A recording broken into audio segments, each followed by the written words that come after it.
Pernah nggak kamu ngerasa terlalu percaya sama seseorang? Aku dulu juga gitu. Aku pikir dia sahabat terbaikku, orang yang paling ngerti aku.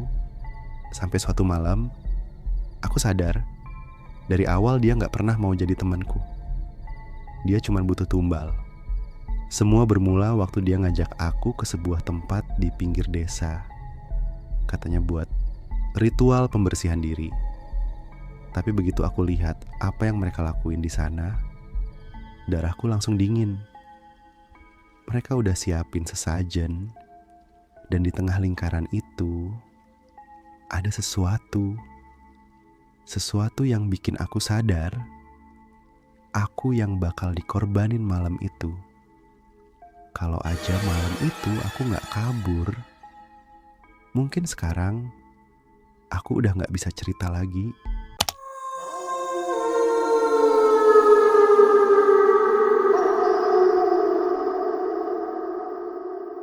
Malam itu notifikasi ponselku berbunyi tepat pukul 2:17 dini hari. Layar ponsel menyala redup di kamar kontrakanku yang sepi. Angin dari jendela berderik pelan, membawa suara daun kering yang terseret di luar. Nama pengirimnya membuat jantungku berdegup aneh. Mira. Sudah hampir 5 tahun aku tidak mendengar kabar dari sahabatku itu. Setelah lulus SMA, kami sempat berjanji akan bertemu lagi. Tapi hidup menempahku ke kota. Sementara dia tetap di kampung, di sebuah desa kecil yang bahkan Google Maps tidak tahu jalan pastinya.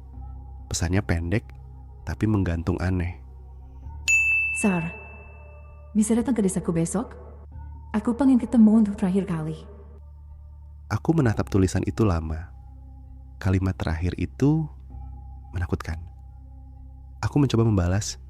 Kenapa ngomongnya kayak gitu? Ada apa, Mir? Centang 2, tak ada balasan. Aku menunggu sampai subuh, tapi pesan itu tak pernah direspons. Yang aneh, saat pagi datang dan aku buka kembali chatnya, foto profilnya berubah menjadi hitam. Nama Mira tetap ada, tapi statusnya kosong. Seolah dia sudah tidak ada di dunia maya. Perjalanan ke desanya tidak mudah. Aku harus menumpang bus tua selama 4 jam, lalu ojek setengah jam, melewati jalan tanah yang becek dan berkabut. Supir ojek yang membawaku, Pak Yanto, beberapa kali melirik dari spion. Mbak, yakin mau ke Dusun Pagerwangi? Katanya pelan. Orang jarang kesana sekarang. Banyak yang bilang kampung itu sudah gak sama kayak dulu. Aku tertawa kecil, berusaha mengusir rasa gugup. Saya cuma mau ketemu teman lama kok, Pak. Namanya Mir. Wajah Pak Yanto langsung berubah. Dia tak menjawab, hanya menatap jalan dengan rahang mengeras. Setelah beberapa menit, dia bergumam lirih, hampir seperti bicara pada dirinya sendiri. Mira, ya, itu anaknya Bu Lastri. Ya, nah, dia memang masih di sana. Tapi, ya sudahlah. Semoga Mbak cuma sebentar aja. Aku menatap keluar. Kabut makin tebal. Pohon-pohon besar di kanan kiri jalan terlihat seperti bayangan hitam yang menunduk, menyembunyikan sesuatu.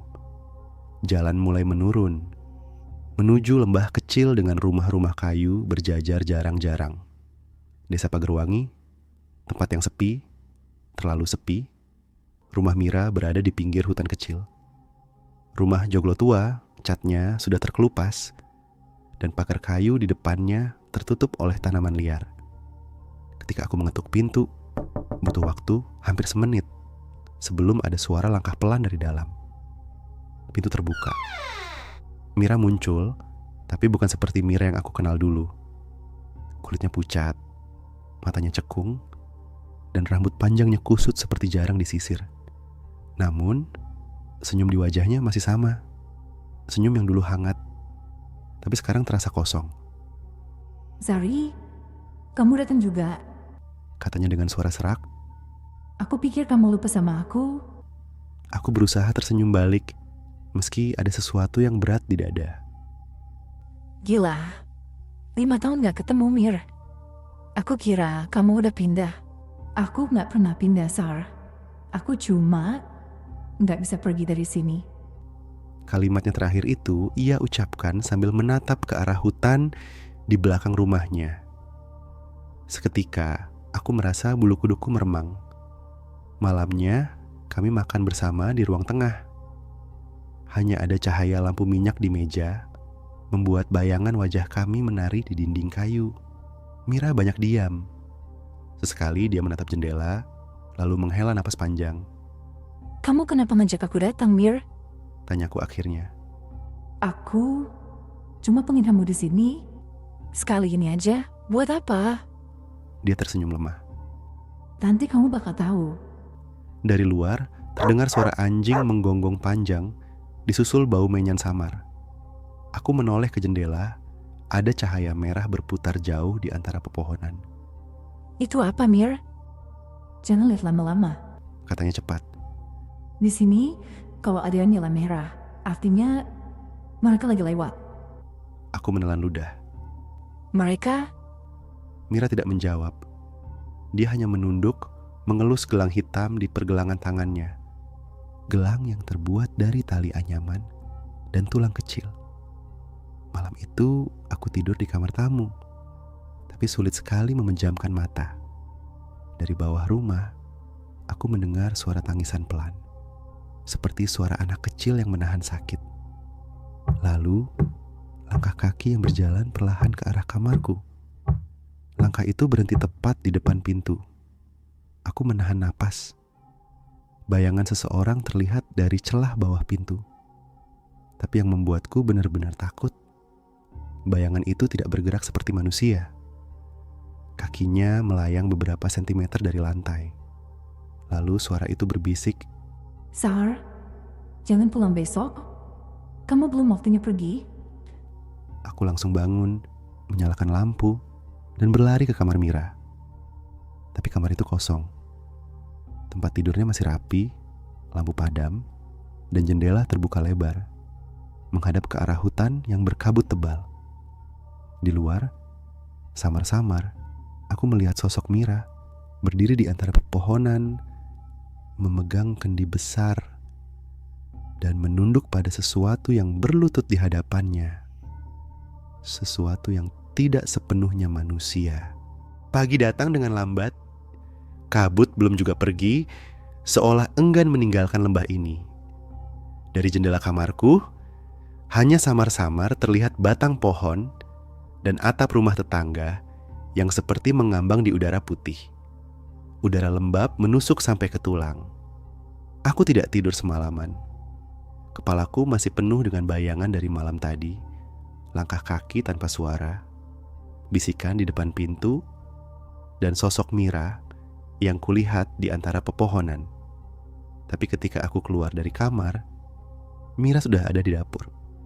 Dia tampak seperti tidak terjadi apa-apa. Memakai baju panjang berwarna kelabu, rambutnya diikat rendah, dan wajahnya tenang. Hanya matanya yang sedikit merah, seperti orang habis menangis. Sar, kamu udah bangun? Katanya dengan senyum samar. Aku bikinin teh. Di sini udara dingin banget ya. Aku mengangguk, berusaha menormalkan napas.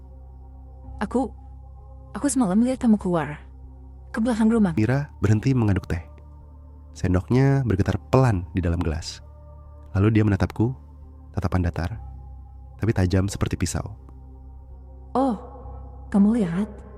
Iya, kamu bawa kendi, terus jangan ngomongin itu, Sar.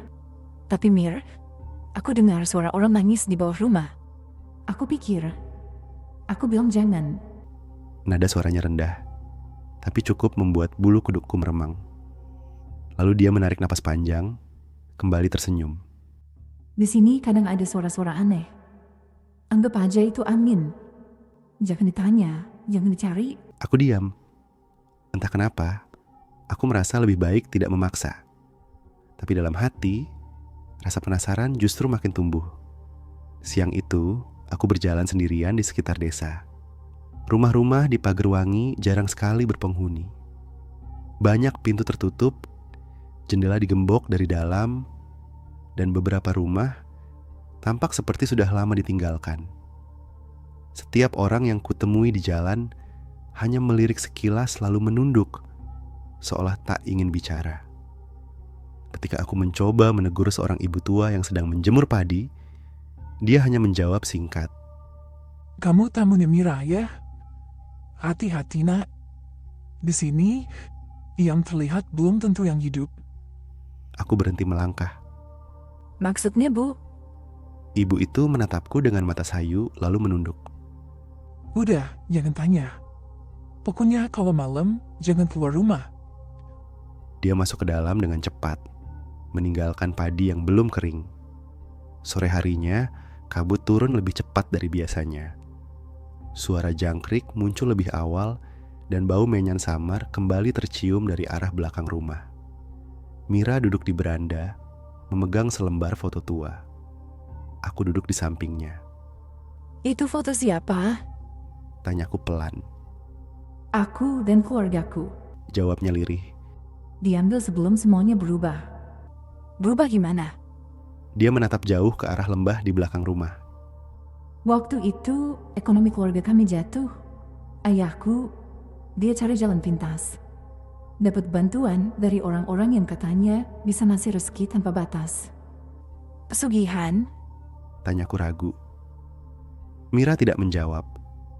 Dia hanya menatap foto itu lama, lalu berkata, Yang mereka nggak bilang, Sar. Setiap rezeki yang datang harus dibayar dengan sesuatu yang lebih mahal dari uang. Angin tiba-tiba bertiup kencang. Daun kering berterbangan ke arah kami. Mira buru-buru menutup foto itu dan berdiri. Udah sore, jangan keluar malam ini ya. Kenapa? Malam Jumat Kliwon, mereka biasanya datang menagih. Suaranya pelan tapi menggantung lama di kepalaku. Malam turun cepat. Aku duduk di kamar, mencoba menulis sesuatu di buku catatan, tapi tangan ini terus gemetar tanpa alasan. Dari luar jendela terdengar suara serangga yang aneh, seperti dengung lebah tapi berat, bergema dari dalam tanah. Tiba-tiba, 3 ketukan pelan di pintu. Mira? Seruku. Tidak ada jawaban. Aku mendekat, tapi begitu tanganku menyentuh gagang pintu, udara di kamar langsung dingin seperti kulkas. Dari celah bawah pintu, asap tipis keluar pelan, beraroma besi dan darah. Aku mundur. Ketukan itu berhenti, digantikan oleh suara langkah. Perlahan menjauh, lalu terdengar dari bawah lantai kayu. Suara itu seperti seseorang yang sedang menyeret sesuatu. Disusul bisikan lirih. Satu lagi. Satu lagi. Aku berlari ke kamar Mira, tapi kosong. Pintu belakang rumah terbuka sedikit. Aku melihat bayangan Mira, laki-laki di luar. Kali ini ia berdiri di tepi sumur, mengangkat kendi besar dengan kedua tangannya. Aku sembunyi di balik jendela. Dari dalam rumah, aku mengintip. Ia menunduk ke dalam sumur dan berbicara dengan suara rendah. Sabar, ini malam terakhir. Besok semuanya akan kembali seperti semula. Lalu, suara lain menjawab. Parau, berat, dan bukan manusia. Janji harus ditepati. Darahmu belum cukup. Butuh darah yang punya ikatan denganmu. Aku menutup mulutku agar tidak berteriak. Jantungku berdetak terlalu keras sampai rasanya mau pecah. Lalu Mira menunduk, menangis pelan. Aku nggak tega. Dia sahabatku. Suara itu tertawa pelan dari dalam sumur. Suaranya seperti air mendidih. Kalau begitu, yang akan diambil bukan dia, tapi kamu. Sejak pagi, suasana rumah itu terasa berat. Angin seolah enggan lewat di halaman. Burung-burung yang biasanya hinggap di atap pun tak tampak. Hanya suara bambu bergesekan di belakang rumah. Berderit pelan, seperti seseorang sedang berbisik dari jauh. Aku duduk di dapur, menatap kendi pecah yang semalam kutemukan. Bekas darahnya sudah kering, tapi masih ada bau logam yang tajam menempel di udara. Aku mencoba memberanikan diri memanggil nama Mira beberapa kali, tapi tak ada jawaban. Ponselku juga kehilangan sinyal. Aku bahkan tidak bisa menelpon siapapun. Anehnya, makanan di dapur selalu penuh setiap pagi. Ada nasi, lauk, dan teh hangat di meja. Padahal aku tidak melihat siapapun yang memasaknya. Seolah rumah ini masih hidup, tapi penghuninya tak kelihatan. Aku mulai merasa terjebak. Siang menjelang sore, kabut turun lebih cepat lagi. Dari jendela kamar, aku melihat sumur di belakang rumah. Airnya tampak hitam, permukaannya diam, tapi aku merasa seolah ada sesuatu di bawah sana yang sedang memperhatikanku. Mungkin Mira ada di sana? Pikiran itu mengusikku terus-menerus. Akhirnya, aku memutuskan mendekat. Langkahku berat, tapi rasa penasaran lebih besar dari rasa takut. Begitu aku berdiri di tepi sumur, udara langsung berubah dingin. Napasku membentuk uap tipis. Aku menatap ke dalam, gelap.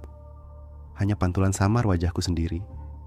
Tapi saat aku berbisik pelan, Mira, kamu di bawah. permukaan air tiba-tiba berguncang.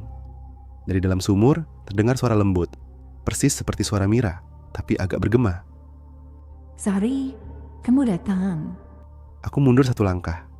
Mira, kamu di mana? Aku nyari kamu dari pagi. Aku di sini, tolong aku. Suaranya terdengar jauh, seperti dari dasar sumur.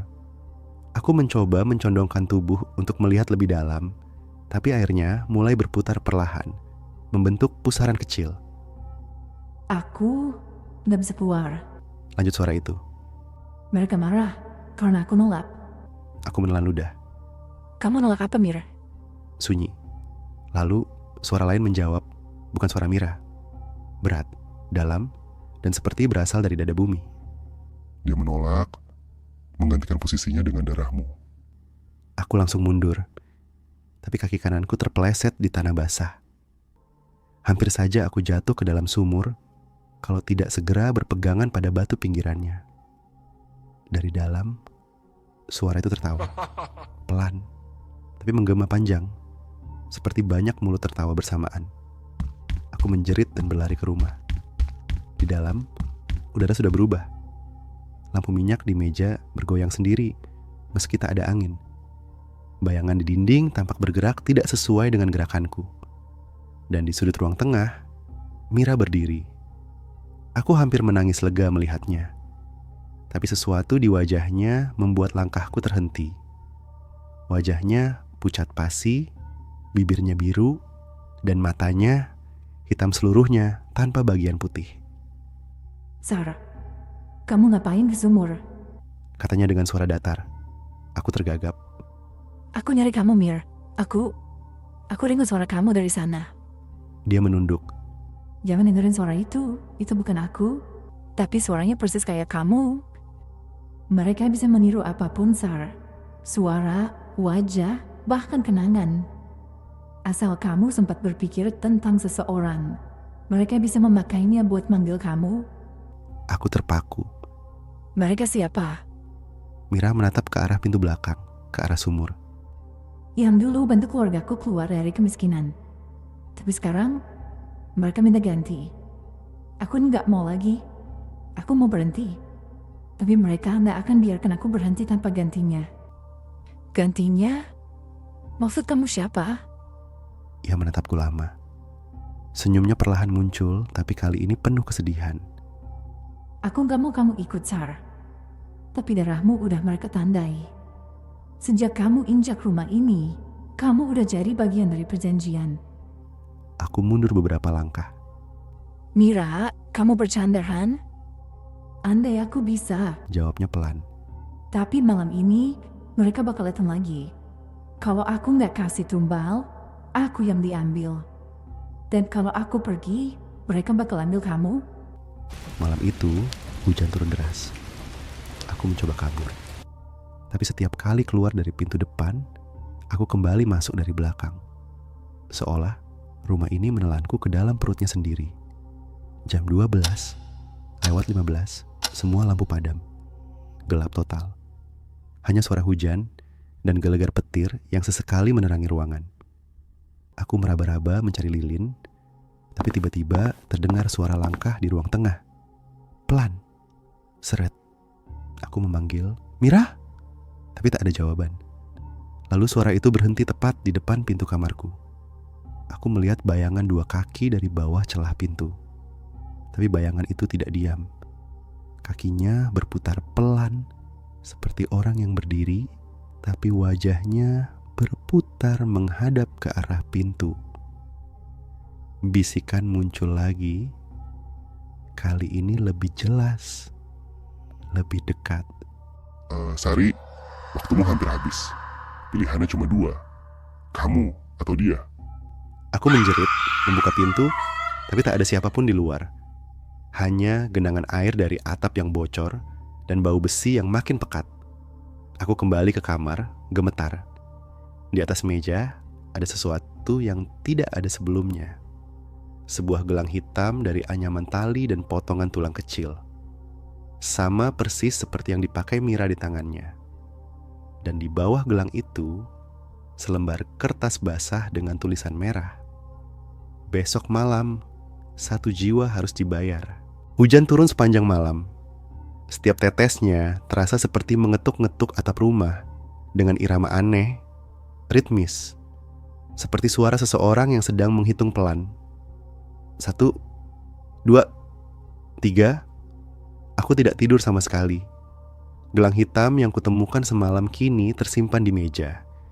Tapi setiap kali aku menatapnya, aku merasa seolah gelang itu menatap balik. Seperti ada sesuatu di dalamnya yang berdenyut perlahan. Pagi datang dalam warna abu-abu. Kabut menutupi halaman, dan dari jendela kamar, aku melihat Mira berdiri di teras. Dia diam saja, menatap ke arah lembah di belakang rumah. Rambutnya basah oleh embun. Aku keluar perlahan. Mir, kamu gak tidur? Dia menoleh pelan, wajahnya lelah, tapi senyum kecil muncul. Aku nunggu mereka pergi. Mereka siapa sih, Mir? Dari kemarin kamu ngomong kayak gitu terus. Dia tidak langsung menjawab. Tangannya meraih gelang hitam di pergelangan, lalu menatapku. Kamu masih simpan gelang yang kutinggal di kamarmu semalam. Aku tertegun. Kamu yang naruh itu? Iya. Kenapa? Aku hampir buang, Mir. Aku ngerasa aneh banget waktu lihat gelang itu. Dia menarik napas panjang. Jangan dibuang. Itu buat kamu. Buat aku? Selama kamu di sini, kamu harus pakai itu. Kalau enggak, mereka bakal tahu kamu bukan bagian dari perjanjianku. Aku menatap gelang itu di tangan, hitam, kaku, dan dingin. Ada ukiran kecil di tulangnya. Saat kuperhatikan lebih dekat, ukiran itu bukan sekadar hiasan, tapi huruf. Tulisan Jawa kuno. Apa artinya ini, Mir? Nama mereka? Jawabnya pendek. Suara Mira terdengar begitu datar sampai membuat tenggorokanku kering. Aku menelan ludah. Nama mereka siapa? Dia menatapku lalu berkata lirih, Sedulur Ireng. namanya saja sudah membuat hawa di sekitar terasa lebih dingin. Siang itu, Mira mengajakku ke ruang belakang rumah. Ruangan yang selama ini selalu terkunci. Dia membuka pintunya pelan, dan aroma tajam darah kering langsung menyeruak. Di dalamnya ada meja kayu besar, beberapa kendi tertutup kain putih, dan di tengah ruangan sebuah sesajen lengkap dengan dupa yang masih mengepul samar. Mir, ini apa? Tempat bapakku dulu berdoa, Jawabnya datar. dan tempat aku harus nerusin perjanjiannya. Kamu sadar ini berbahaya, kan? Aku sadar, Sar. Kalau kamu tahu, kenapa masih terusin? Dia tersenyum tipis. Karena kalau aku berhenti, aku mati. Tapi kalau aku lanjutin, seseorang yang aku sayang harus jadi tumbal. Dia menatapku lama, dan dari tatapannya, aku tahu siapa yang dia maksud. Mir, jangan bilang, aku gak mau, Sar. Sumpah aku gak mau. Tapi mereka udah mulai marah.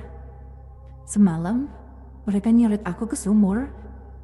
Aku hampir gak balik. Kita bisa keluar dari sini. Aku bisa bantu. Kamu tak gak ngerti, Sar. Pagar wangi ini bukan tempat biasa. Begitu kamu masuk ke batas desanya, kamu udah di bawah pengawasan mereka. Lihat aja. Coba kamu keluar sekarang, Kamu nggak bakal bisa. Aku menatapnya dengan mata melebar. Kamu nyoba ya. Dia mengangguk pelan. Aku udah coba puluhan kali. Jalan yang sama, tapi ujungnya selalu rumah ini. Sore mulai turun. Mira duduk di ruang tengah sambil menulis sesuatu di kertas lusuh. Aku duduk tak jauh darinya, tapi suasana hening membuat waktu terasa membeku.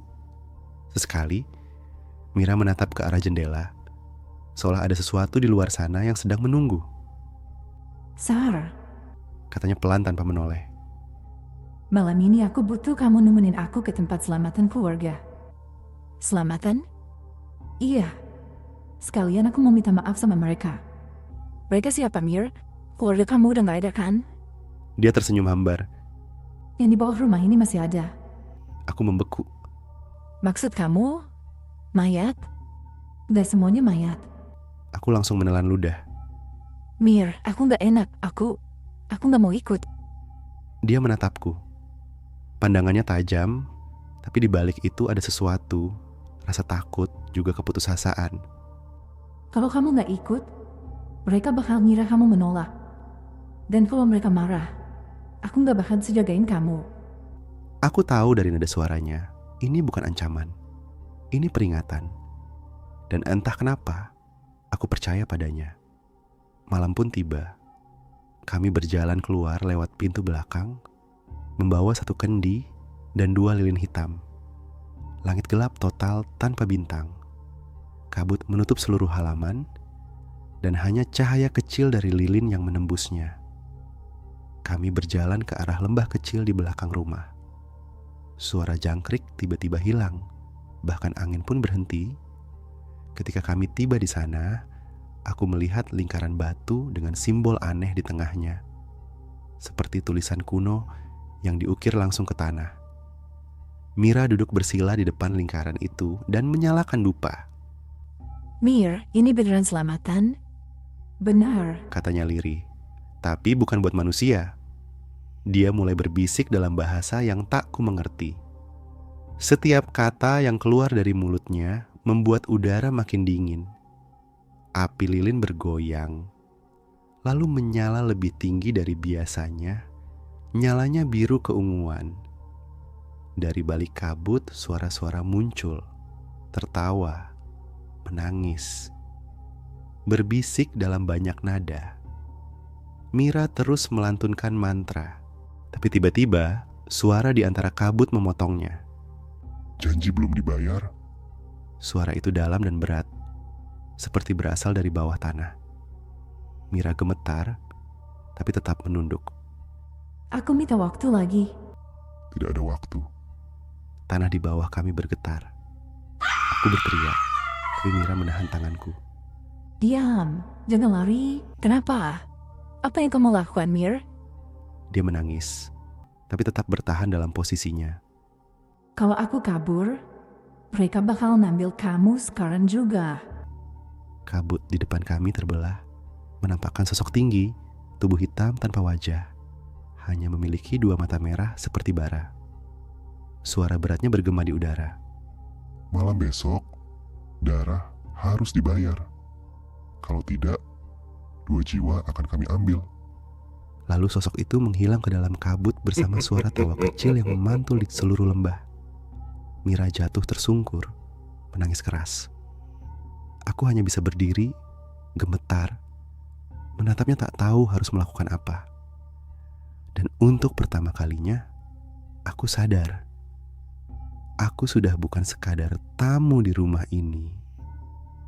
Aku adalah bagian dari perjanjian yang tak pernah ku minta. Sejak malam itu, rumah Mira tidak pernah terasa sama. Setiap sudutnya seperti menyimpan napas yang tak terlihat. Seolah dinding kayu itu sendiri hidup dan mengawasi kami. Aku mulai menghitung waktu. Ini hariku ketiga di desa Pagerwangi, tapi matahari tak pernah tampak sepenuhnya. Langit selalu kelabu. Pagi, siang, malam, semuanya terasa seperti senja yang tidak berakhir. Mira banyak diam. Kadang dia duduk di beranda sambil menatap hutan, kadang bicara sendiri dengan bisikan pelan, seolah sedang menjawab suara yang hanya dia dengar. Aku ingin mengajaknya bicara, tapi setiap kali aku menyebut soal ritual semalam, matanya langsung berubah kosong. Seolah sebagian dari dirinya bukan miliknya lagi. Sore itu, aku mendapati Mira di ruang belakang, ruang sesajen yang kemarin ia buka. Dia duduk bersila di depan meja kayu, menatap kendi baru yang berisi air merah pekat. Di sekelilingnya, lilin hitam menyala dengan api biru. Beras tabur di lantai membentuk simbol lingkaran yang sama seperti di lembah semalam. Aku menatap dari pintu, berusaha tidak menimbulkan suara. Tapi langkahku membuat papan lantai berderit. Mira menoleh cepat, matanya memerah, seperti habis menangis darah. Kamu ngapain di sini? Aku cuma mencari kamu. Dari tadi kamu gak keluar. Dia berdiri, mendekat pelan. Kamu lihat semua ini? Iya. Mira, kamu gak harus terusin ini. Kamu tahu, kita bisa minta bantuan orang lain. Ada cara lain selain? Selain apa? Suara Mira tiba-tiba meninggi. Selain aku ngorbanin diri. Kamu kan gak ngerti, Sar. Mereka gak mau kehilangan tumbal. Kalau bukan kamu, ya aku yang digorok malam ini. Aku mundur, ketakutan melihat wajahnya yang berubah begitu cepat. Mata Mira berkilat merah di antara cahaya lilin, dan di lehernya muncul urat hitam tipis yang menjalar ke rahang. Mir, tolong sadar. Kamu bukan kayak gini. Dia gemetar, lalu tiba-tiba menutup wajahnya dengan kedua tangan. Aku tahu, Sar. Aku tahu aku udah gak sepenuhnya manusia lagi. Setiap malam, mereka datang lewat cermin, lewat bayangan. Aku bisa dengar. Mereka manggil-manggil nama kamu. Nama aku? Iya. Mereka bilang, darah sahabat adalah tumbal paling kuat. Karena tumbal dari cinta sejati bisa buka gerbang kekayaan yang nggak akan pernah berhenti. Aku merasa mual. Cinta sejati? Pikirku, Apakah mungkin Mira benar-benar menganggapku satu-satunya orang yang ia sayangi? malam datang lebih cepat dari biasanya. Langit berubah merah, seperti luka besar yang menganga di langit. Angin bertiup ke arah rumah, membawa bau anyir dan dupa terbakar. Aku duduk di kamar, tak berani keluar. Tapi dari balik dinding, aku bisa dengar Mira berbicara dengan suara pelan dan berat. Aku mengintip dari celah pintu, dan kali ini aku lihat sesuatu yang tak seharusnya kulihat. Di depan Mira, berdiri sosok hitam tinggi tanpa wajah. Bayangannya menempel di dinding, tapi tubuh aslinya seolah tidak menyentuh tanah. Tangannya panjang, menjulur ke arah Mira, menyentuh kepalanya. Mira gemetar, tapi tidak mundur. Aku sudah siap, Katanya pelan. tapi jangan ambil dia dulu. Aku janji, malam besok darahnya akan jadi milikmu. Sosok itu tertawa, suara berat dan bergema seperti kayu retak. Lalu perlahan menghilang ke dalam kegelapan. Aku menutup mulut agar tak menjerit. Jadi benar, Mira memang sudah menyerahkan aku. Sahabatku sendiri. Aku menunggu sampai suasana tenang, lalu mengemasi barang-barangku diam-diam. Aku tak tahu kemana harus pergi, tapi aku tak bisa bertahan di rumah ini lagi. Kupakai jaket, kubuka pintu belakang, dan aku mulai berlari ke arah jalan desa. Kabut menebal, tapi aku terus memaksa. Nafasku tersengal. Namun setelah beberapa menit berlari, jalan yang kutempuh malah membawaku ke halaman rumah yang sama. Pohon pisang, pagar kayu, genteng miring, semuanya sama. Aku berlari lagi. Kali ini ke arah sebaliknya, tetap sama. Aku selalu kembali ke tempat semula. Aku berteriak frustasi. Lepasin aku nggak mau di sini. Dari balik kabut, suara Mira menjawab pelan. Aku juga nggak mau, Sar. Tapi kita udah sama-sama terikat. Aku menoleh. Mira berdiri beberapa meter di belakangku. Wajahnya basah oleh air mata, tapi kulitnya pucat seperti lilin. Dia berjalan mendekat, pelan tapi pasti. Setiap langkahnya membuat tanah di bawahnya meninggalkan bekas darah tipis. Mereka udah nunggu di sumur. Katanya pelan. Mereka cuma mau satu hal. Jiwa yang masih murni. Aku mundur, tapi langkahku goyah. Mir, jangan lakuin ini. Dia tersenyum lemah, lalu tangannya terangkat menunjuk dadaku. Aku udah gak mau kehilangan kamu, Sar. Tapi aku juga gak mau mati. Aku janji ini cuma sebentar. Setelah ini, kita bisa bebas. Bebas dari apa, Mir? Dari dosa? Dari neraka? Dia berhenti. Matanya memejam, air matanya jatuh. Dari rasa bersalah. Lalu dari balik kabut, suara tawa muncul lagi. Tawa yang sama seperti di lembah semalam. Samar-samar aku lihat bayangan besar bergerak di antara pepohonan. 1, 2, lalu 3, pasang mata merah menatap kami dari kegelapan. Mira menunduk, menggenggam, tanganku erat. Besok malam, semuanya selesai. Angin berhenti, hujan turun pelan, dan dari arah sumur terdengar suara perempuan menangis panjang, lirih tapi jelas. Tumbal harus dibayar. Darah harus mengalir. Aku hanya bisa berdiri kaku. Di tengah kabut itu, aku sadar sesuatu. Mira sudah bukan Mira lagi. Dan malam besok mungkin akan jadi malam terakhirku di dunia ini. Malam turun dengan cepat. Lebih cepat dari biasanya. Seperti dunia sengaja menutup matanya. Aku tahu ini malam terakhir. Mira sudah berkata, besok semuanya selesai. Dan entah kenapa, aku percaya. Tapi bukan dengan cara yang dia maksud. Aku tidak akan menunggu mati. Aku harus kabur malam ini, atau tak akan ada lagi pagi untukku. Aku menunggu hingga suara langkah Mira hilang dari ruang tengah. Suara pintu belakang terbuka, diikuti aroma dupa dan desir kain basah. Dia pergi ke arah sumur lagi. Saat itulah aku berlari keluar rumah. Udara malam itu sangat dingin. Kabut menutupi jalan, membuat pandangan hanya sejauh 2 langkah di depan. Tapi aku terus berlari, menembus semak, menabrak batang bambu. Kakinya berdarah, dadaku sesak. Aku tidak peduli. Yang penting, keluar dari pagar wangi. Namun setiap kali aku merasa sudah jauh, aku selalu melihat hal yang sama di depan. Rumah itu. Rumah kayu tua dengan jendela terbuka dan cahaya merah berdenyut dari dalam. Aku menjerit frustasi. Kenapa? Kenapa aku selalu balik ke sini? Lalu, dari dalam kabut suara Mira terdengar. Karena kamu belum siap pergi, Sar. Aku berbalik. Mira berdiri beberapa meter di belakangku. Wajahnya kini hampir tak bisa dikenali.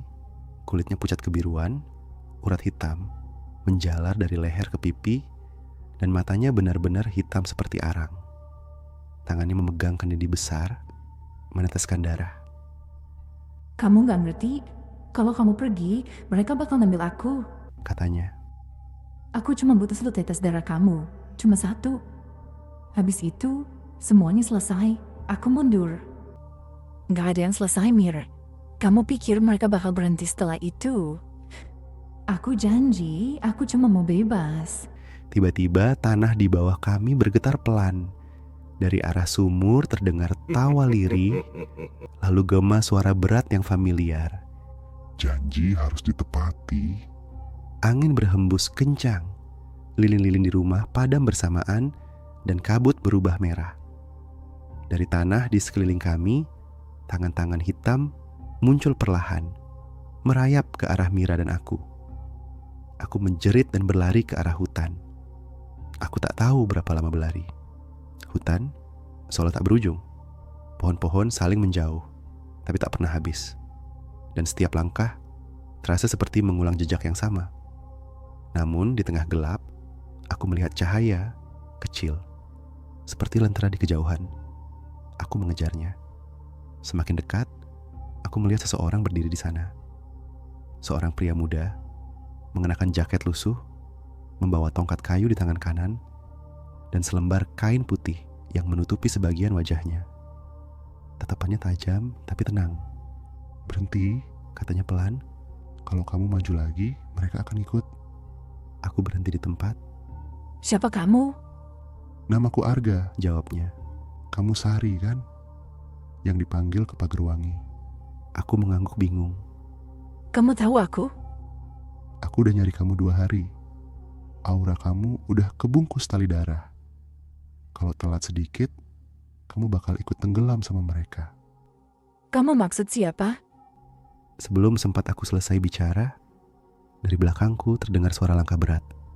Tanah bergetar. Dan dari balik kabut, muncul Mira. Tapi bukan lagi Mira. Tubuhnya lebih tinggi, kulitnya menghitam, matanya menyala merah. Di tangannya, kendi itu kini bersinar, memancarkan cahaya merah darah yang menetes ke tanah dan membentuk simbol di bawah kakinya. Sari? Jangan ikut dia. Suaranya bergetar, 2 nada sekaligus. Dia penghalang. Kalau kamu ikut dia, mereka bakal marah. Arga berdiri di depanku, mengangkat tongkatnya. Mira, lepaskan jiwanya. Kamu masih bisa berhenti. Mira tertawa, tapi itu bukan tawa manusia. Suara berat dan tajam bergema di udara. Terlambat. Aku udah dikasih apa yang kalian gak punya. Kekuasaan. Tiba-tiba tanah di bawahnya merekah. Api biru keluar dari retakan, dan dari sana muncul sosok besar hitam legam, sedulur Ireng. Tingginya 2 kali manusia, matanya merah, tubuhnya seperti asap padat. Aku gemetar, tak bisa bergerak. Arga melangkah ke depan, menggenggam tongkatnya kuat-kuat, lalu menancapkannya ke tanah. Ia menggumamkan mantra dalam bahasa Jawa kuno, dan cahaya kuning dari tanah melingkari kami berdua. Langit Kang Suci, bumi Kang Asri, pepeteng Bali dari Cahya. Kabut berputar, suara petir menggelegar, dan sosok hitam itu menjerit keras. Mira berteriak kesakitan, memegangi kepala. Darah hitam menetes dari matanya. Sar, tolong aku. Sakit. Aku ingin menolongnya, tapi Arga menahan bahuku. Kalau kamu keluar dari lingkaran ini, kamu ikut ketarik. Tapi dia sahabatku. Dia udah bukan dia, Sari. Yang kamu lihat sekarang cuma jasad yang dikendalikan perjanjian. Aku menatap Mira. Wajahnya berganti-ganti, antara manusia dan sesuatu yang tak bisa dijelaskan. Suara tangisnya bergema bersama tawa makhluk hitam di belakangnya. Arga terus membaca mantra. Suaranya makin keras, hingga tongkatnya retak di tengah. Dari tanah muncul cahaya putih yang sangat terang, menyilaukan seluruh hutan. Mira menjerit terakhir kalinya. Aku minta maaf, Sar. Dan dalam sekejap semuanya hilang. Kabut terangkat, suara lenyap, dan hanya ada bau dupa samar yang tersisa di udara. Ketika aku sadar, aku sudah di luar hutan. Langit sudah terang. Matahari pagi menembus sela pepohonan. Di sebelahku, Arga duduk bersandar pada batu, wajahnya pucat tapi tenang. Kita udah keluar. Tanyaku pelan. Belum sepenuhnya. Pagerwangi udah tutup, tapi bayangan mereka masih ada di tempat ini. Katanya. Yang penting, kamu selamat. Aku menatap ke belakang, ke arah hutan yang kini tampak biasa. Tak ada kabut, tak ada rumah, tak ada sumur. Semua seperti lenyap di telan bumi. Arga berdiri, menatap lembah dari jauh. Mira udah bebas. Dia sendiri yang nutup pintu antara mereka dan dunia manusia. Dia mati? Tubuhnya iya, tapi jiwanya diselamatkan oleh pengorbanannya sendiri. Aku menunduk, menahan air mata. Semilir angin pagi lewat, membawa aroma melati samar. Aroma yang dulu selalu disukai Mira. Dan entah kenapa, aku mendengar suaranya pelan di antara desir angin itu. Makasih. Udah datang, Sar. Aku tersenyum kecil di antara air mata. Aku nggak bakal lupa kamu, Mir. Arga menatapku. Kamu harus pulang sekarang. Jangan pernah kembali ke Pagerwangi. Kalau kamu dengar suara dari sumur, jangan jawab. Aku mengangguk. Kamu sendiri kemana? Dia hanya tersenyum. Tugasku udah selesai. Aku sempat menoleh sebentar, dan saat aku menatap lagi, Arga sudah tidak ada. Yang tersisa hanya tongkat kayu patah, tertancap di tanah. Dengan kain putihnya tertiup angin. Aku berjalan meninggalkan lembah itu dengan langkah berat. Di belakangku, suara lembah Pagerwangi benar-benar hilang. Tapi dalam hati, aku tahu sebagian dari tempat itu masih menatapku, menunggu waktu yang tepat untuk memanggil lagi.